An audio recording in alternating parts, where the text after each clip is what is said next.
Hi అండి, ఈరోజు అమ్మవారికి ఎంతో ఇష్టమైన కదంబ ప్రసాదం చేయడం స్టార్ట్ చేద్దాం. ఫస్ట్ ఒక కుక్కర్ తీసుకున్నానండి, వెలిగించుకొని ఇది ఒక కప్ రైస్ అండి. దీన్ని ఒక 2 times వాష్ చేసుకొని ఇందులో యాడ్ చేసుకోవాలి. ఇదిగోండి వాష్ చేసుకున్న రైస్ అండి, ఇది 1 కప్పు ఇందులో యాడ్ చేసేసుకుంటున్నాను. అలాగే దీనిలోని 1/2 కప్ కందిపప్పు అండి.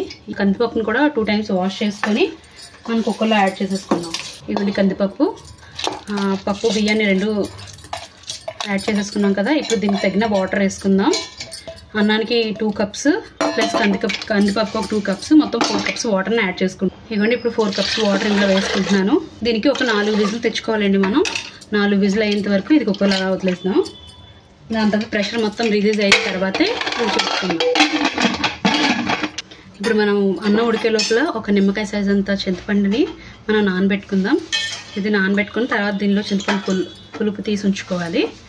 సో ఇది బాగా నానబెట్టుకుంటున్నాను కొంచెం వాటర్ వేసుకొని.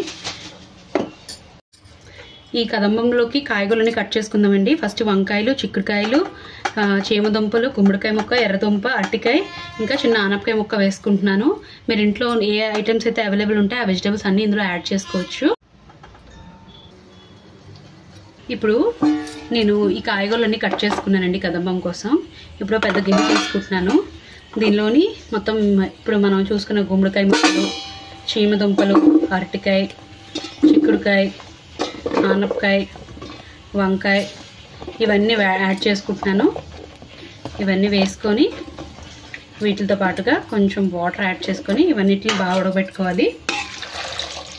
ఇవన్నీ కొంచెం వాటర్ వేసుకున్నాను. ఇది బాగా బాయిల్ చేసుకోవాలి.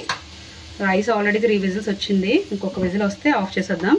దీనిలోని కొంచెం ఉప్పు అలాగే చిన్న పసుపు వేసుకొని ఈ కాయగూరలన్నీ మనం ఉడకబెట్టుకుందాం. అది కొంచెం పసుపు, చిటికెడు పసుపు అన్నిట్లో వేసుకొని మనం ఈ వెజిటేబుల్స్ అన్నిటిని బాయిల్ చేసుకుందాం. ఇగోండి ఇప్పుడు ఒక 10 నిమిషాలు అయింది. మన వెజిటేబుల్స్ ఉడకడానికి మనం పెట్టుకున్నాం కదా, ఒకసారి చూద్దాం అవన్నీ బాగా ఉడకాయలేదు. ఓకే, మొత్తం వెజిటేబుల్స్ అన్నీ బాగా బాయిల్ అయిపోయండి. ఇప్పుడు ఇందులోని ఇందాక ఆల్రెడీ చింతపండు నానబెట్టుకున్నాం కదా మనం. ఇప్పుడు మన చింతపండు పులుపు ఉంది కదండి, దీన్ని బాగా స్ట్రెయిన్ చేసుకొని ఇప్పుడు ఈ చింతపండు పులుపుని కూడా మనం ఇది కూడా వెజిటేబుల్స్లో యాడ్ చేసేసుకుంటున్నాను. యాడ్ చేసేసుకొని ఒక్కసారి కలుపుకుందాం. ఈ పులుపు కొంచెం ఒక 2 సార్లు కొంచెం ఒక 5 minutes ఈ పులుపుని బాయిల్ అవనిద్దాం. అందులోని మన రైస్ ఇదిగోండి ఇప్పుడు మన రైస్ పప్పు ఫుల్గా ఉడికిపోయి 4 విజిల్స్ వచ్చాయి. ఒకసారి ఓపెన్ చేసి ఇదిగోండి చక్కగా రైసు పప్పు 2 చక్కగా ఉడికిపోయింది. ఇప్పుడు దీన్ని ఒక్కసారి కలుపుకొని దీన్ని కూడా మనం వెజిటేబుల్స్ బాయిల్ చేసుకున్నాం కదా దానిలోకి ఇది కూడా యాడ్ చేసేసుకుందాం. ఇదిగోండి మనం అన్నాన్ని పప్పుని కూడా ఇందులో యాడ్ చేసేసుకుంటున్నాను.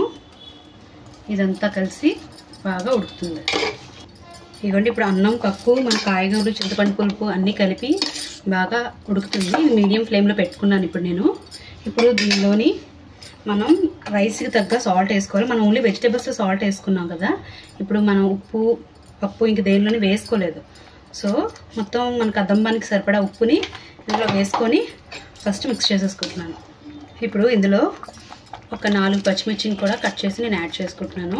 చూసారు కదా కన్సిస్టెన్సీ కరెక్ట్గా ఉంది. ఇప్పుడు దీనిలోని ఒక 2 స్పూన్స్ సాంబార్ పౌడర్ కూడా యాడ్ చేసుకోవాలి.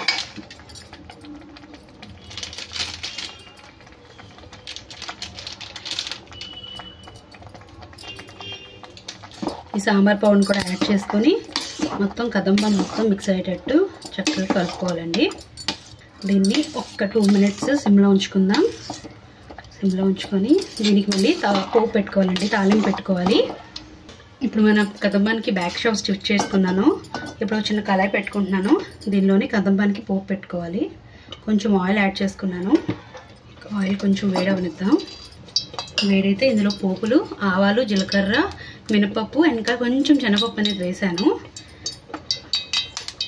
దాంతోపాటు 2 ఎండుమిర్చి, కొంచెం కరివేపాకు కూడా తీసుకున్నాను. ఈ మొత్తం అన్నిటిని ఈ పోపుల్ని ఇందులో యాడ్ చేసేసుకున్నాం ఆయిల్లోకి.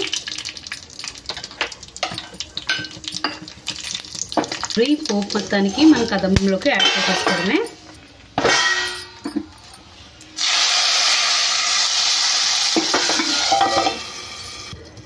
ఇలా పోపు వేసుకున్న వెంటనే మనం కవర్ చేసుకుంటే పోపు ఫ్లేవర్ అంతా బాగా కదమ్మని పడుతుందండి.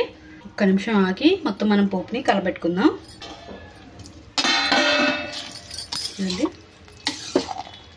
ఇప్పుడు ఇందులో కట్ చేసుకుని కొత్తిమీర కొంచెం యాడ్ చేసుకుందాం పైన.